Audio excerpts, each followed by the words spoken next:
नमस्कार, आप देख रहे हैं एनबी न्यूज और मैं हूं आपके साथ योगेश पांडे। स्वागत है आपका एएनबी न्यूज एक्सप्रेस पर। प्रधानमंत्री नरेंद्र मोदी ने अहमदाबाद में सूरदार धाम भवन का लोकार्पण किया है। यह भवन बेहतर नौकरी की इच्छा रखने वाले ग्रामीण क्षेत्रों के लड़कियों और लड़कों के छात्रावास की सुविधा मुहैया करवाएगा। पाटीदार समाज द्वारा बनाया गया यह कॉम्प्लेक्स छात्रों को उचित दर पर ट्रेनिंग, बोर्डिंग, लॉज की सुविधाएं प्रदान करेगा। सरदार धाम भवन का लोकार्पण करते हुए पीएम मोदी ने कहा कि किसी भी शुभ काम से पहले हमारे यहाँ गणेश पूजन की परंपरा है और सौभाग्य की बात है कि आज इस भवन का श्री गणेश भी गणेश पूजन के पवित्र अवसर पर हुआ। पीएम मोदी ने शिकागो में दिए गए स्वामी विवेकानंद के भाषण को याद करते हुए कहा कि आज के ही दिन 1893 में शिकागो में विश्व धर्म संसद का आयोजन हुआ था। आज ही के दिन स्वामी विवेकानंद ने वैश्विक मंच पर खड़े होकर दुनिया को भारत के मानवीय मूल्यों से परिचित करवाया था। सरदार धाम की आधिकारिक वेबसाइट के अनुसार अहमदाबाद में पहले चरण का निर्माण 200 करोड़ रुपए की अनुमानित लागत से पूरा किया गया है।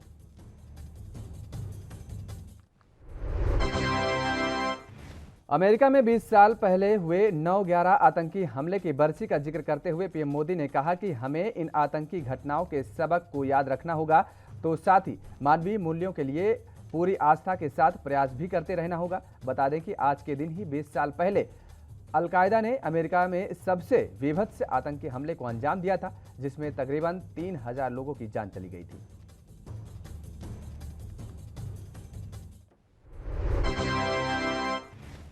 गुजरात में बड़ा सियासी उलटफेर हुआ है। विजय रूपाणी ने मुख्यमंत्री के पद से इस्तीफा दे दिया है। इस्तीफे के बाद गांधीनगर में रूपाणी ने कहा कि मुझे गुजरात के मुख्यमंत्री के रूप में सेवा करने का अवसर देने के लिए मैं भाजपा को धन्यवाद देना चाहता हूं। अपने कार्यकाल के दौरान मुझे पीएम नरेंद्र मोदी के नेतृत्व में राज्य के विकास में जोड़ने का अवसर मिला।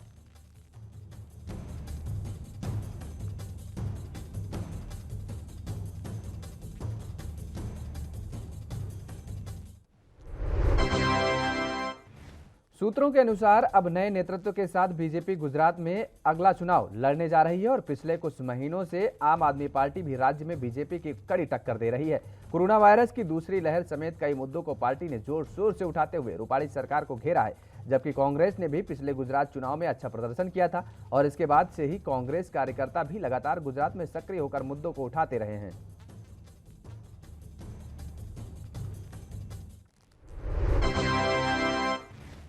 रूपाणी ने प्रधानमंत्री नरेंद्र मोदी व भाजपा का आभार जताया तथा कहा कि पार्टी उन्हें जो भी जिम्मेदारी सौंपेगी उसे पूरा करेंगे। राज्यपाल देवव्रत को रूपाणी जब इस्तीफा देने पहुंचे तब उनके साथ केंद्रीय मंत्री भूपेंद्र यादव, उप मुख्यमंत्री नितिन पटेल, केंद्रीय मंत्री मनसुख मंडाविया आदि नेता भी उनके साथ मौजूद रहे। रूपाणी ने कहा कि गुजरात का आगामी विधानसभा चुनाव नए मुख्यमंत्री व प्रदेश भाजपा अध्यक्ष CR पाटिल के नेतृत्व में लड़ा जाएगा।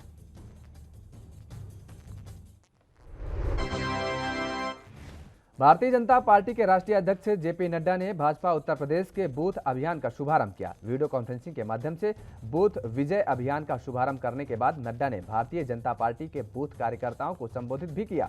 उनका स्वागत भारतीय जनता पार्टी उत्तर प्रदेश के अध्यक्ष स्वतंत्र देव सिंह ने किया।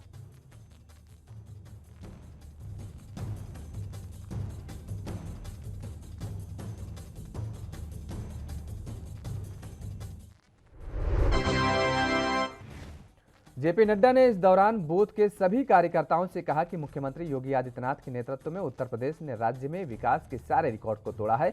अब इसको आगे बढ़ाने की जिम्मेदारी संगठन की है। उन्होंने कहा कि इसको आगे हमें बूथ से लेकर यूथ तक पहुंचाना होगा। उन्होंने कहा कि इसका हमें बड़ा लाभ होगा और इसके बाद तो उत्तर प्रदेश में पुनः प्रचंड बहुमत के साथ भाजपा की सरकार बनना तय है।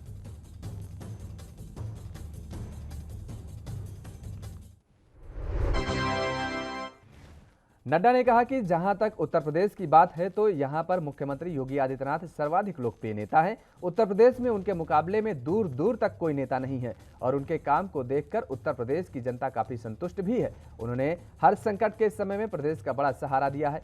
सभी के हित के बारे में सोचने वाले CM योगी आदित्यनाथ बेहद कर्मठ हैं और उत्तर प्रदेश की जनता ने वैश्विक महामारी के दौर में उनकी कर्मठता को देख भी लिया है।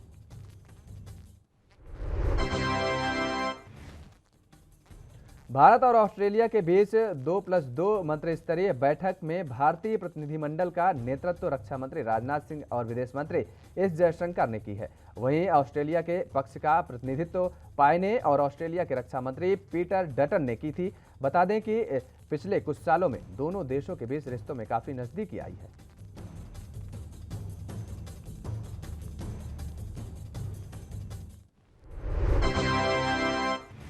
व्यापक रणनीतिक साझेदारी के आधार पर भारत और ऑस्ट्रेलिया के बीच रक्षा संबंधों में महत्वपूर्ण प्रगति की तारीफ करते हुए भारत के रक्षा मंत्री राजनाथ सिंह ने कहा कि दोनों देश आर्टिफिशियल इंटेलिजेंस और मानव रहित वाहनों के मामले में नए क्षेत्रों की खोज कर रहे हैं।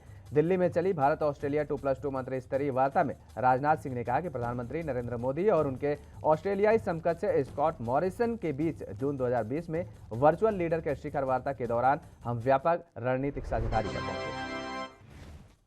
राजनाथ सिंह ने कहा कि यह दिखाता है कि कैसे हम करीब हैं। यह पार्टनरशिप एक मुफ्त, खुले, समावेशी और नियम आधारित हिंद प्रशांत क्षेत्र का साझा दृष्टिकोण पर आधारित है। इस क्षेत्र में शांति, विकास और व्यापार के मुक्त प्रवाह, नियम आधारित व्यवस्था और आर्थिक विकास में ऑस्ट्रेलिया और भारत दोनों साझेदारी हैं। और सिंह ने कहा कि हम भारत ऑस्ट्रेलिया के बीच द्विपक्षीय संबंधों में महत्वपूर्ण प्रगति को देखकर खुश हैं।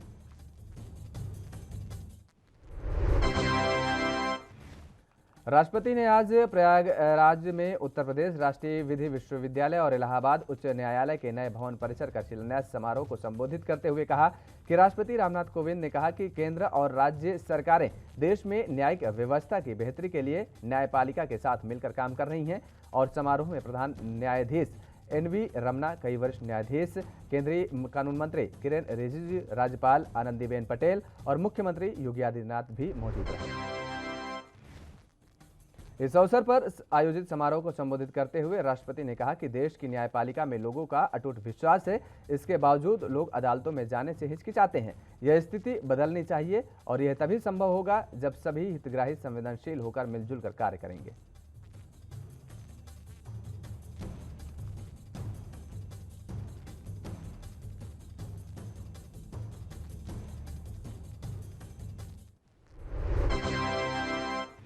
केंद्रीय कानून मंत्री किरेन रिजिजू ने अपने संबोधन में कहा है कि सरकार न्यायपालिका के साथ मिलकर काम करना चाहती है और न्यायिक व्यवस्था को मजबूत करने के लिए सभी जरूरी कदम उठा रही है। उन्होंने कहा कि आम आदमी के लिए न्याय बहुत महत्वपूर्ण है और अदालतों तथा आम आदमी के बीच की दूरी खत्म होनी चाहिए ताकि लोगों का देश की न्यायपालिका पर विश्वास बना रहे।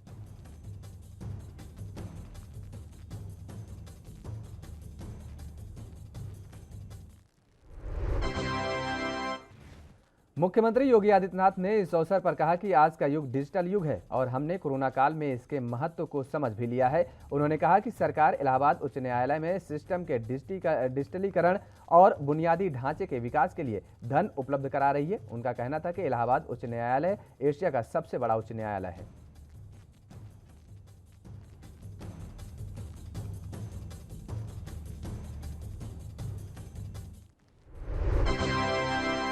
राष्ट्रपति ने उत्तर प्रदेश राष्ट्रीय विधि विश्वविद्यालय का भी शिलान्यास किया, जो शहर के झलवा क्षेत्र में स्थापित किया गया है। डॉक्टर राजेंद्र प्रसाद के योगदान का उल्लेख करते हुए मुख्यमंत्री योगी आदित्यनाथ ने कहा कि प्रस्तावित विधि विश्वविद्यालय का नाम भारत के पहले राष्ट्रपति डॉक्टर राजेंद्र प्रसाद के नाम पर रखा जाना चाहिए।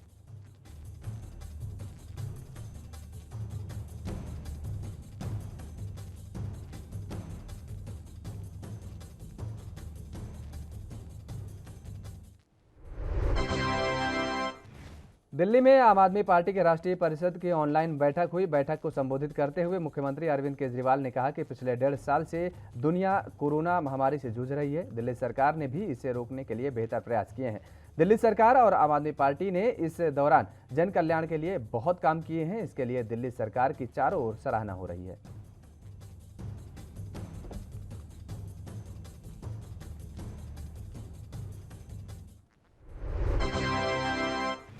मुख्यमंत्री अरविंद केजरीवाल ने कहा कि हमारी पार्टी के 2 आदर्श हैं, सरदार भगत सिंह और डॉक्टर भीमराव अंबेडकर। केवल एक ही चीज कार्यकर्ता समझ लें कि कैसे हम जनता की सेवा कर सकते हैं, यह उनके मन में हमेशा रहना चाहिए। आज़ादी में बहुत से लोगों का योगदान है, मगर हमारी पार्टी के 2 आदर्श हैं, सरदार भगत सिंह और डॉक्टर भीमराव अंबेडकर। भगत सिंह की तरह कुर्बानी देने के लिए हमारे कार्यकर्ताओं को तैयार रहना चाहिए।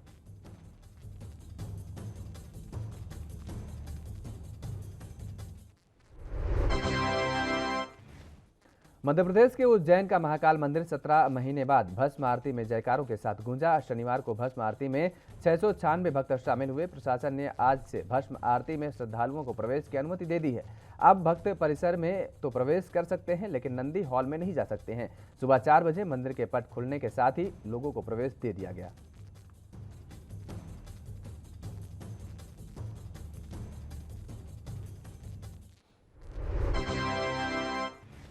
यूपी के झांसी जिले के मऊरानीपुर में चोरों का आतंक बना हुआ है। मामला मऊरानीपुर कोतवाली क्षेत्र के बजरिया का है, जहां एक ऑफिस में अज्ञात बदमाशों द्वारा रात के अंधेरे में चोरी की घटना को अंजाम दिया गया, जिसके बाद आरोपी फरार हो गए। वहीं चोरों को उक्त हरकत करने वाला वहां लगे सीसीटीवी कैमरे में कैद हो गई है। घटना की सूचना मिलते ही मौके पर पहुंचे पुलिस जांच में जुट गई।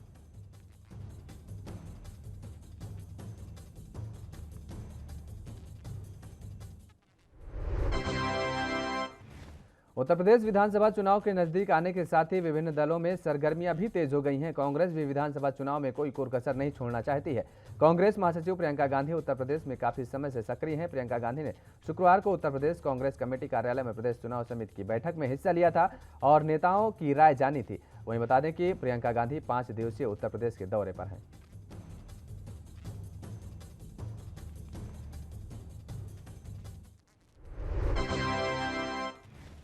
देश की राजधानी दिल्ली समेत एनसीआर में देर रात से बारिश हुई। भारी बारिश के कारण कई इलाकों में सड़कों पर जलभराव होने से गाड़ियों की रफ्तार भी सुस्त पड़ी दिखाई दी।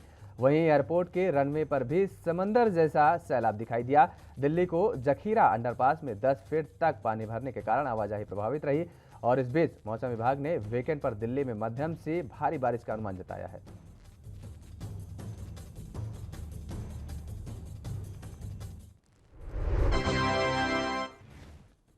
Federation of private school and association की तरफ से निजी क्षेत्र के स्कूलों में काम कर रहे अध्यापकों, प्रिंसिपलों व अन्य शास्त्रियों को सम्मानित करने के लिए सम्मान समारोह आज आयोजित किया गया। फेडरेशन की तरफ से निजी स्कूलों के अध्यापकों व प्रिंसिपलों को 11 सितंबर को चंडीगढ़ यूनिवर्सिटी खंडवा में कराए जा रहे सम्मान समारोह में सम्मानित किया गया।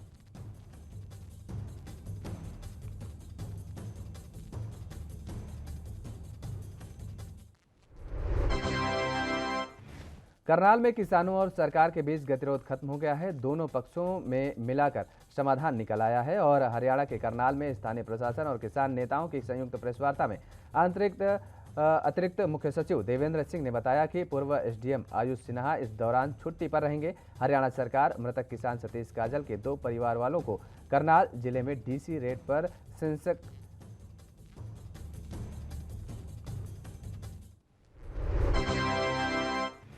छत्तीसगढ़ के मुख्यमंत्री भूपेश बघेल ने गणेश चतुर्थी के पावन अवसर पर रजनानंद गांव जिले को 3.25 करोड़ रुपए के विकास कार्यों की सौगात दी है।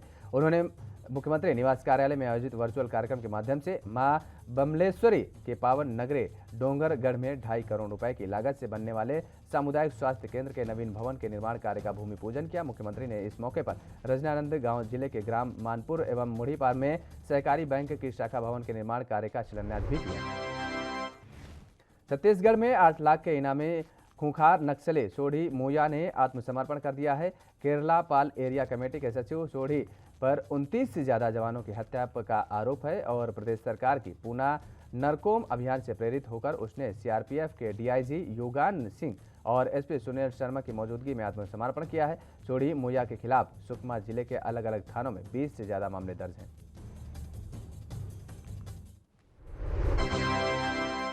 छत्तीसगढ़ के मुख्यमंत्री भूपेश बघेल ने प्रदेशवासियों और विशेष रूप से उत्कल समाज के लोगों को नुआखाई पर्व की बधाई दी है, शुभकामनाएं भी दी हैं। मुख्यमंत्री ने अपने शुभकामना संदेश में कहा है कि ऋषि पंचमी को नुआखाई त्यौहार मनाया जाता है और यह त्यौहार नई फसल के आगमन, धरती एवं भगवान के वंदन और किसान भाइयों के बंधुत्व और एकत्व का प्रतीक है।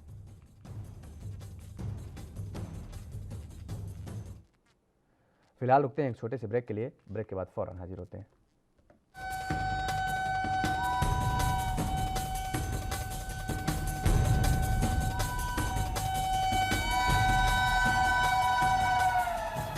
ब्रेक के बाद एक बार फिर आप सभी का स्वागत है। एएनबी न्यूज एक्सप्रेस में खबरों में आगे बढ़ेंगे।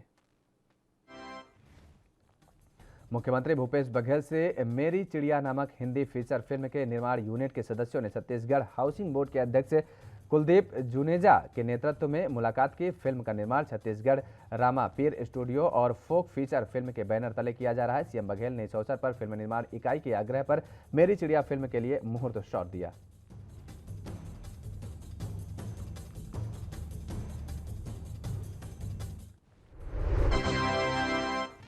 एमपी के मुख्यमंत्री शिवराज सिंह चौहान द्वारा पौधरोपण के संकल्प के साथ अब तक इसी क्रम में कई पौधे लगाए जा चुके हैं। पौधरोपण की परंपरा को आगे बढ़ाते हुए आज मध्य प्रदेश के मुख्यमंत्री शिवराज सिंह चौहान ने भोपाल में पौधरोपण किया। दरअसल प्रदेश में हरियाली को बढ़ावा देने के लिए मुख्यमंत्री ने यह प्रण किया है कि प्रतिदिन एक पौधा अवश्य लगाएंगे।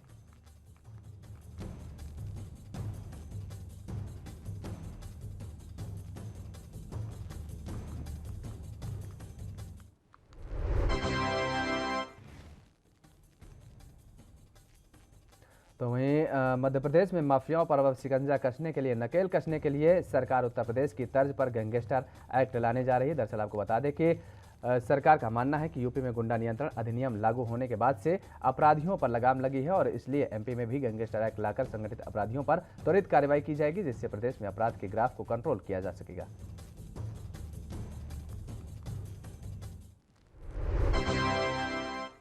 एमपी के रीवा जिले के मनगंवा थाना क्षेत्र के अंतर्गत बस स्टैंड में आज उस वक्त हड़कंप मच गया जब दिन दहाड़े बाइकर्स गैंग ने शिक्षक के साथ लूट की वारदात को अंजाम दिया है, जिसमें शिक्षक के मोटरसाइकिल के डिग्गी में रखे 50,000 लेकर बदमाश फरार हो गए और जिसके बाद शिक्षक के द्वारा मामले की शिकायत थाने में दर्ज कराई गई। यहां पर पुलिस की टीम ने मामला पंजीबद्ध कर आरोपियों की तलाश शुरू कर दी है।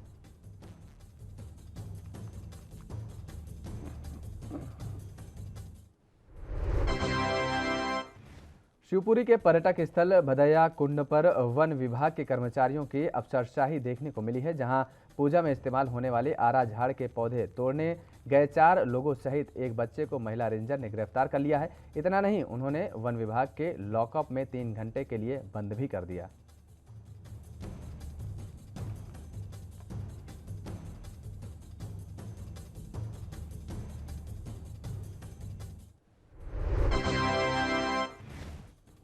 अंबाला कैंट के पीडब्ल्यूडी गेस्ट हाउस में लोगों की समस्याएं सुनने के लिए एक बार फिर गृह मंत्री अनिल विज ने जनता दरबार लगाया, जिसमें प्रदेश भर से हजारों लोग अपनी समस्या लेकर पहुंचे। जनता दरबार में पहुंचे लोग अपनी शिकायत के निवारण को लेकर काफी आश्वस्त दिखाई दिए। इस दौरान ज्यादातर समस्याएं पुलिस महकमे से संबंधित देखने को मिली।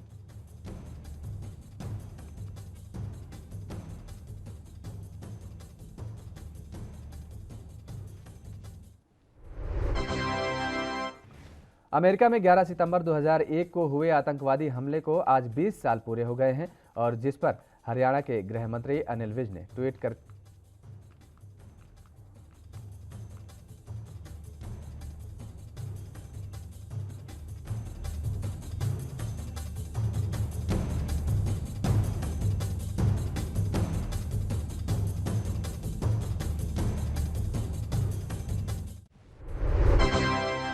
बीजेपी किसान मोर्चा के सदस्य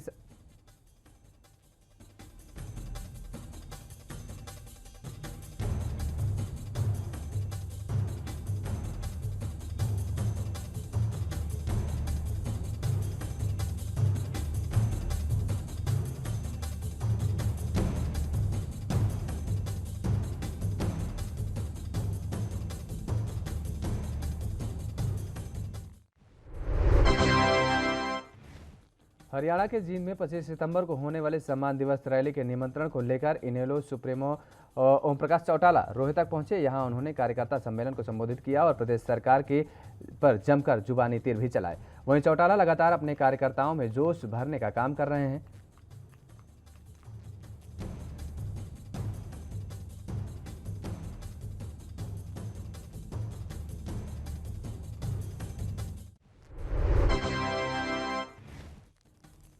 फरीदाबाद के अजरोंदा मेट्रो स्टेशन के पास से संदिग्ध सूटकेस मिलने के बाद इलाके में हड़कंप मच गया। मामले की जानकारी मिलते ही सीआईएसएफ और पुलिस विभाग के अधिकारी मौके पर जा पहुंचे और ब्लास्ट कर सूटकेस को खोला गया। पुलिस के मुताबिक बम निरोधक दस्ते ने ब्लास्ट के बाद इस सूटकेस को खोलकर देखा तो जिसमें कोई भी संदिग्ध वस्तु नहीं मिली।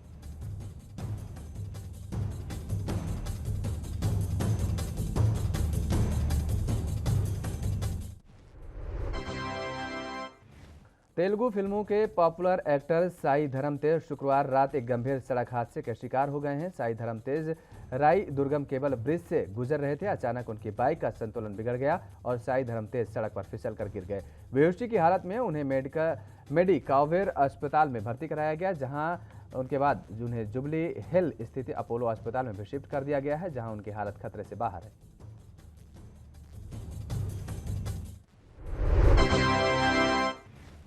गणेश चतुर्थी के अवसर पर हर तरफ गणपति बप्पा की पूजा की जा रही है। लोग जश्न मनाते हुए त्योहार को सेलिब्रेट करते हुए नजर आ रहे हैं और इस दौरान कई बॉलीवुड हस्तियों ने भी अपने घरों में भगवान गणेश का स्वागत किया है और अपने जश्न की झलकियां मीडिया पर शेयर की हैं।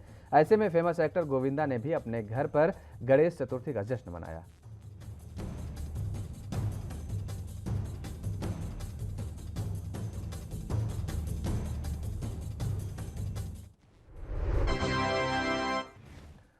आम आदमी पार्टी के वरिष्ठ नेता कर्नल अजय कोठियाल ने आज एक महत्वपूर्ण प्रेस वार्ता करते हुए गणेश चतुर्थी के पावन अवसर पर उत्तराखंड को आध्यात्मिक राजधानी बनाने का संकल्प लेते हुए प्रदेश की जनता से इस अभियान के साथ जुड़ने का आह्वान किया है। उन्होंने कहा है कि अरविंद केजरीवाल द्वारा उत्तराखंड को आध्यात्मिक राजधानी बनाने का जो संकल्प लिया गया था उसे पूरा किया जाएगा।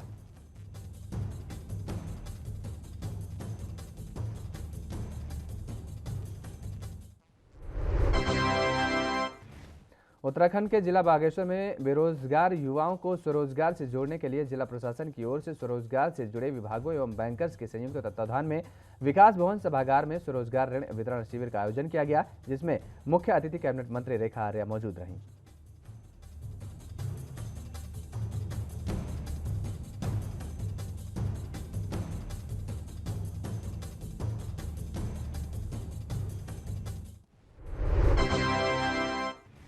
उत्तराखंड के मुख्यमंत्री पुष्कर सिंह धामी से मुख्यमंत्री आवास पर चारधाम तीर्थ पुरोहित हकूकधारी महापंचायत समिति के प्रतिनिधिमंडल ने मुलाकात की। मुख्यमंत्री ने कहा कि उत्तराखंड के चारधाम देश दुनिया के लिए आस्था के प्रमुख केंद्र हैं। सरकार का काम मंदिरों में अवस्थापना विकास को सुदृढ़ बनाना है।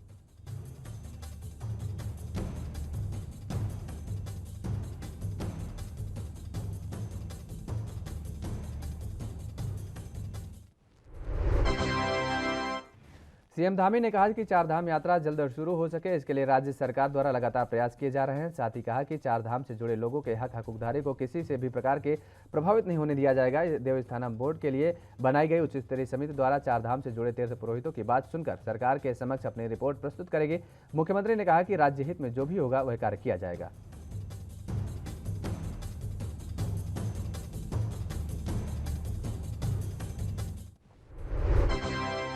कांग्रेस के दिग्गज नेता हरीश रावत ने lieutenant general retired Gurmej Singh को उत्तराखंड का राज्यपाल बनाए जाने पर खुशी जाहिर की है। रावत ने उम्मीद जताई है कि नए राज्यपाल राजभवन की गरिमा को बरकरार रखेंगे।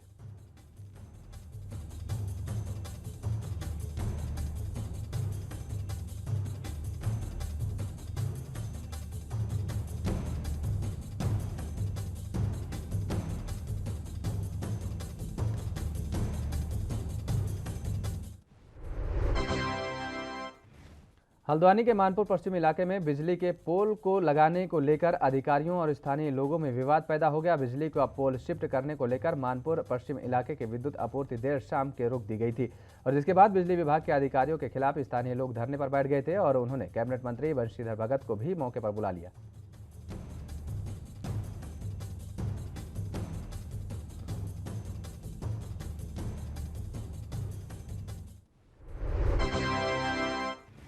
उत्तराखंड बीजेपी के प्रदेश प्रभारी दुष्यंत गौतम खटीमा दौरे पर रहे हैं, जहां उन्होंने पार्टी कार्यकर्ताओं की बैठक ली और इस दौरान उन्होंने कहा कि देवतुल्य बीजेपी कार्यकर्ताओं की बदौलत ही भारतीय जनता पार्टी विश्व की सबसे बड़ी राजनीतिक पार्टी है। और इसके साथ ही उन्होंने कार्यकर्ताओं का आह्वान करते हुए कहा कि संगठन के कार्यक्रमों के माध्यम से केंद्र और प्रदेश सरकार की नीतियों को जन जन तक पहुंचाएं, जिससे आगामी चुनाव में एक बार फिर से बीजेपी प्रदेश में बहुमत की सरकार बनाए।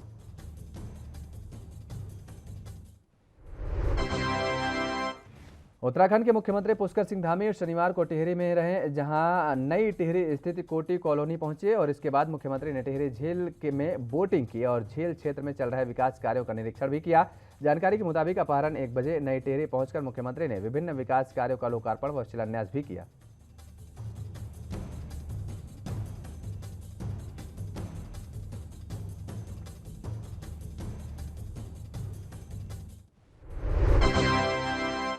पंजाब में राजपुरा के संतनगर में शनिवार सुबह करीब 10:30 बजे एक घर में विस्फोट हुआ। इसमें 4 बच्चे घायल हो गए हैं। सभी को उम्र 6 से 12 वर्ष बताई गई है और एक बच्चे की मौके पर ही मौत हो गई है। वहीं 3 घायल बच्चों को पटियाला के राजिंद्रा अस्पताल रेफर कर दिया गया था। उनमें से 2 की हालत गंभीर बनी हुई है, जिन्हें पीजीआई चंडीगढ़ रेफर कर दिया गया।